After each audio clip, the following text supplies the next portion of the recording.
Targeted from day one for financial reasons. Getting engaged in 30 days, I mean, who does that? I was out of my my my goddamn So mind. done fantasizing about what it could have been. Because when you have a marriage like mine that felt so perfect, you often fantasize about how perfect it could have been and what you could have done different. And I'm okay now with how everything is at. This split between Porsha Williams and Simon Guobadia is about to turn into one of the nastiest money wars reality TV has ever seen. Porsha may have been sipping champagne with her peach on Real Housewives of Atlanta, but behind the cameras, the whole empire was collapsing fast. Secret blowups, money drama, shady paperwork, and a prenup bombshell flipped everything upside down. And trust, this breakup ain't just about who gets what. It's about power, reputation, and survival in a fight where both sides are ready to bleed each other dry. Now here's where it gets wild. This isn't just Porsha walking away from a marriage. It's an all-out battlefield with whispers of immigration scams, fraud allegations, and ugly public feuds swirling around. Every move Simon makes is dragging Porsha deeper into a storm of lawyers, lawsuits, and backroom secrets. Fans are already saying this could get way uglier than any reality show storyline, because this is real life and the stakes are huge. At the center of it all, a staggering $100 million claim, and the spark that lit this fire started long before the divorce papers hit the courthouse. That prenup fight? Oh, it's messy. The receipts show Simon allegedly left Porsha out to dry, refusing to honor their deal while forcing her to sink thousands into legal fees just to keep her head above water. She's coming for that money, every penny. And she's not backing down. But here's the kicker. This isn't just about spousal support or Instagram shade. No, this is about tearing down Simon's entire image. Porsha's playing chess, not checkers. And if she wins this legal war, we're not just talking about a little heartbreak here. This is loss of assets, emotional distress, and damages that could drain Simon's pockets until they're bone dry. Porsha's legal squad is painting him like the ultimate manipulator, saying he twisted the finances, dodged his obligations, and even sabotaged her career moves. They claim he left her with no choice but to run back to Real Housewives of Atlanta, not because she missed the spotlight, but because she needed the money just to survive. That's not a comeback. That's survival mode.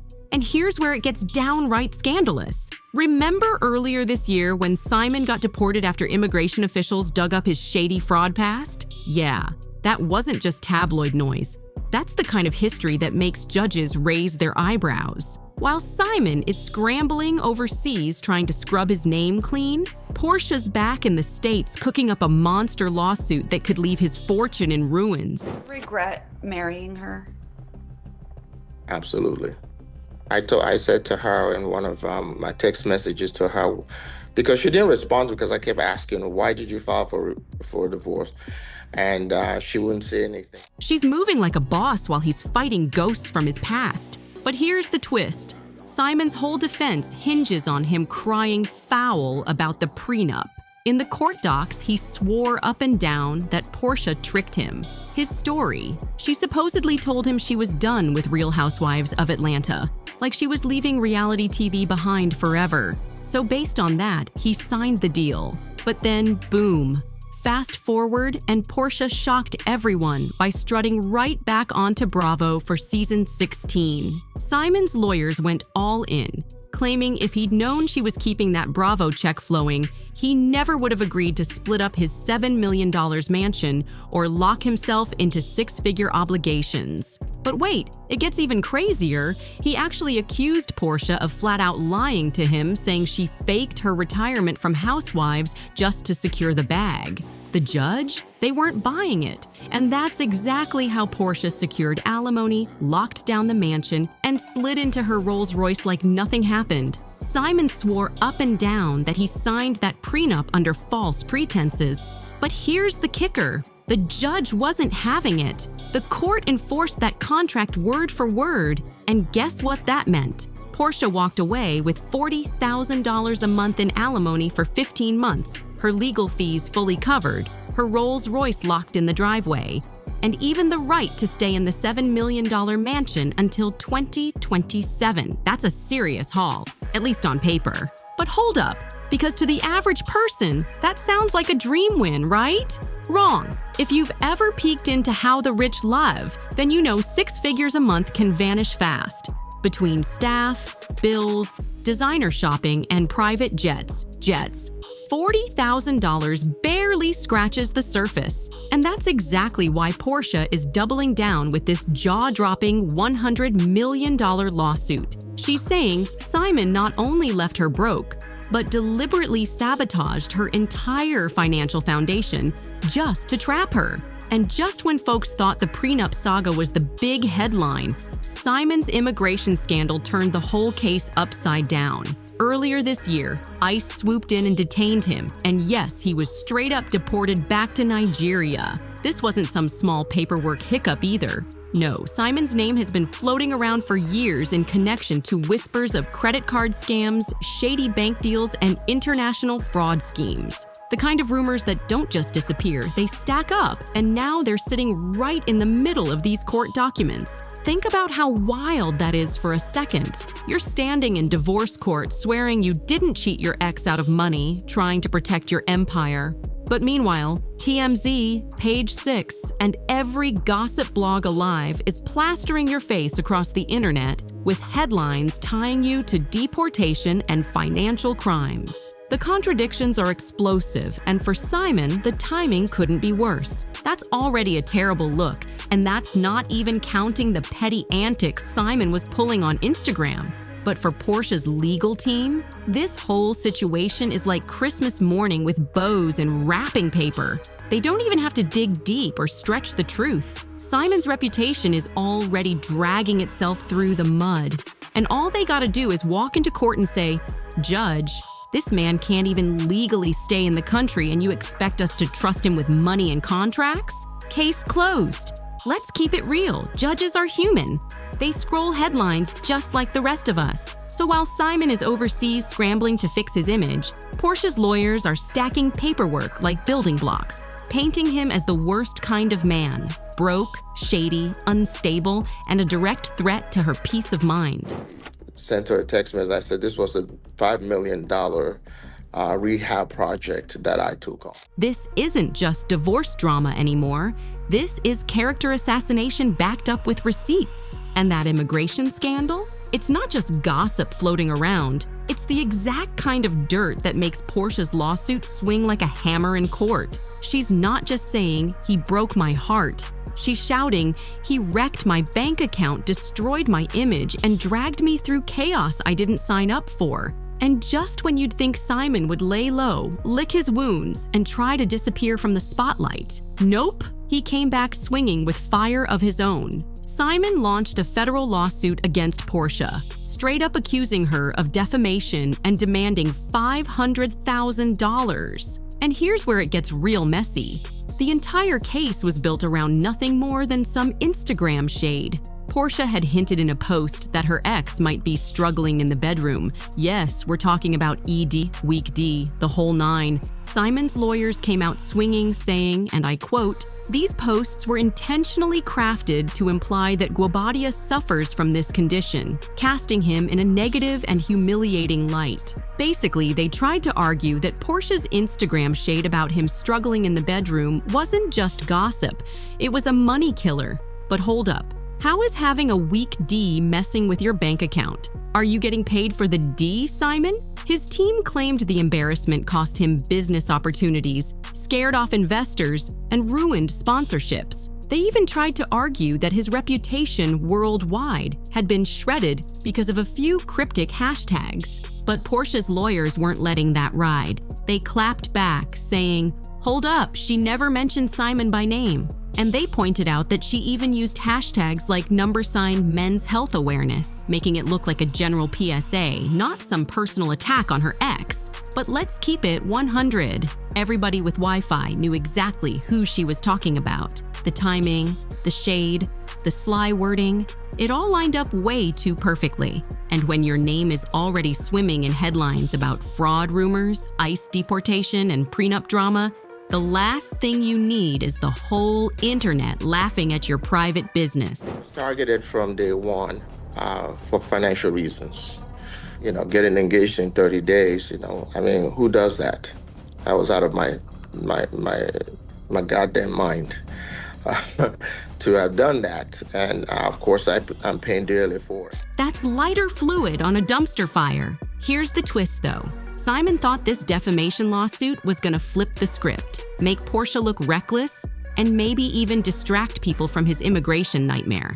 But in reality, it backfired. It gave Porsha's legal team the perfect chance to drag him even further, painting him not only as broke and shady, but petty too. Imagine trying to fight a $100 million lawsuit and at the same time crying in court about an IG caption. Just think about this for a second. How can Simon stand in one courtroom demanding money from Porsha for damaging his image, but in the next breath he's fighting prenup battles, leaving her scrambling financially and getting deported over fraud scandals? The contradictions are wild, and they play right into Porsha's hands. That's exactly why her $100 million lawsuit is hitting harder than anyone expected. She can look at the judge and say, he's crying over Instagram shade, but I'm the one who lost millions. My stability, my career moves, and my peace of mind because of him. Who's the real victim here? And honestly, it looks like Simon's defamation counterstrike blew up in his face.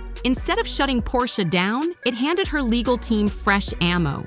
Now they've got another example to pile onto their argument. Simon didn't just hurt her financially, he wrecked her reputation and dragged her personal life into the gutter. That's why this $100 million lawsuit doesn't look like a publicity stunt anymore. It feels like Porsha's last card to survive the wreckage Simon left behind. But here's where it gets even juicier.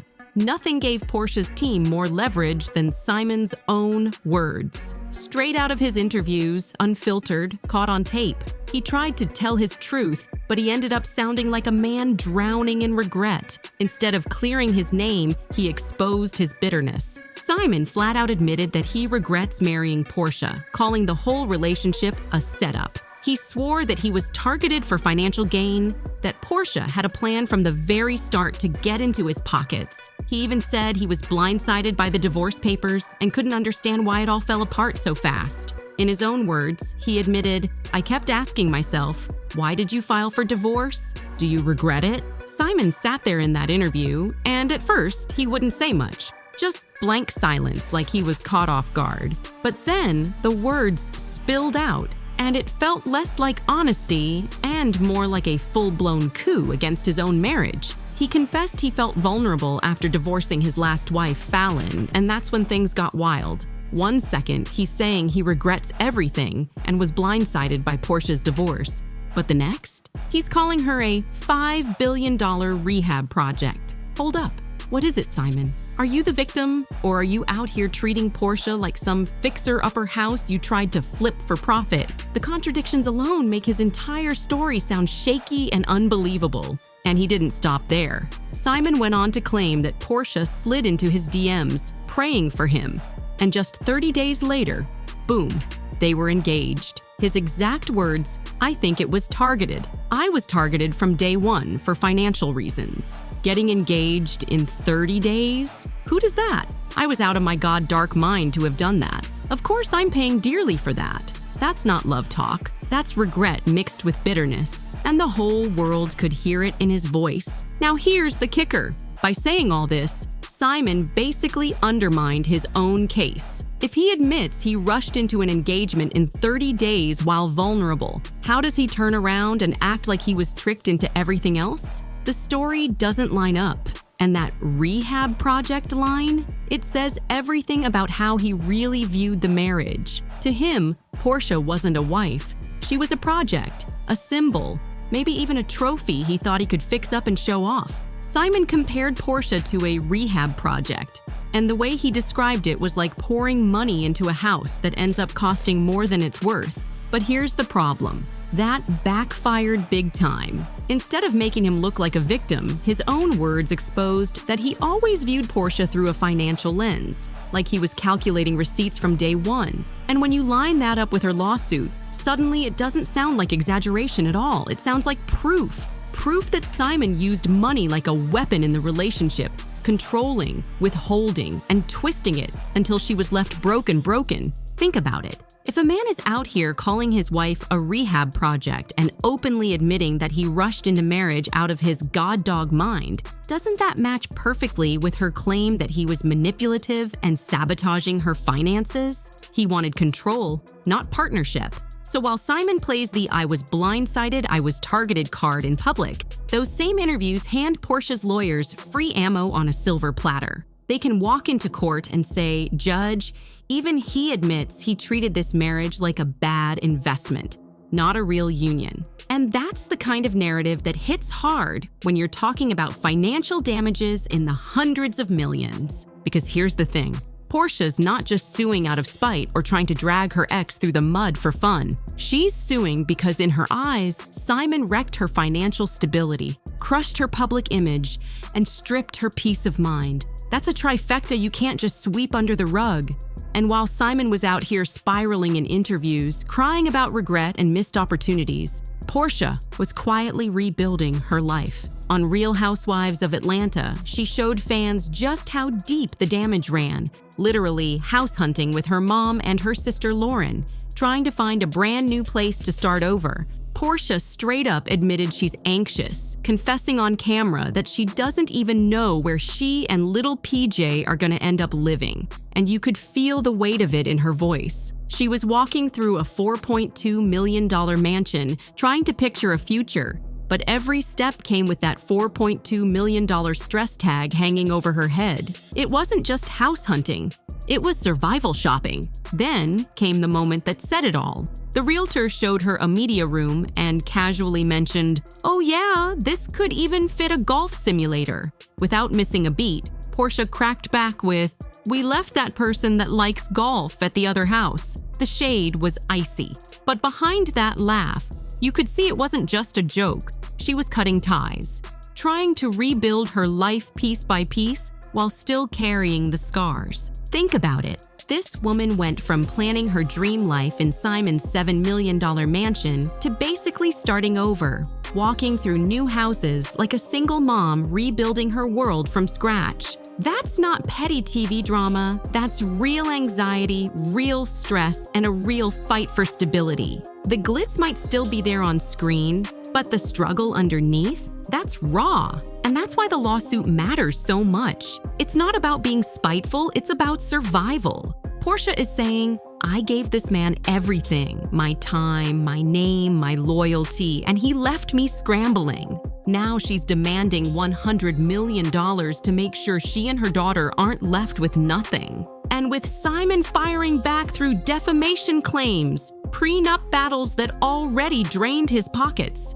and that immigration scandal hanging over him like a dark storm cloud, this ain't even a divorce anymore. It's full-blown financial warfare. Both sides are swinging heavy, and neither one looks ready to back down. Porsha's gunning for $100 million, Simon's scrambling to protect what's left of his empire, and the courtroom is turning into a battlefield where every word, every receipt, and every headline counts. But let's be real, the contradictions are wild. On one hand, Simon is crying in interviews about being blindsided and targeted, but on the other, he's throwing shade, chasing lawsuits, and trying to convince people he's the victim. Meanwhile, Porsha is painting herself as a woman who gave her all and got left scrambling, forced to rebuild from the ground up while dragging a toddler along for the ride. Both narratives can't be true, and that's what makes this mess so explosive. So here's the question, who's really in the wrong? Is Porsha's lawsuit fully justified, or is Simon just getting played by a woman who flipped the script on him? Drop your thoughts and comments below, because this one's gonna keep getting uglier before it gets better. And don't miss what's coming next, because I've got my hands on Simon's secret financial filings, the ones that could flip this entire $100 million case on its head. So smash that like button Hit subscribe and stay tuned because the next chapter in this war is about to expose even more dirt than anyone's ready for.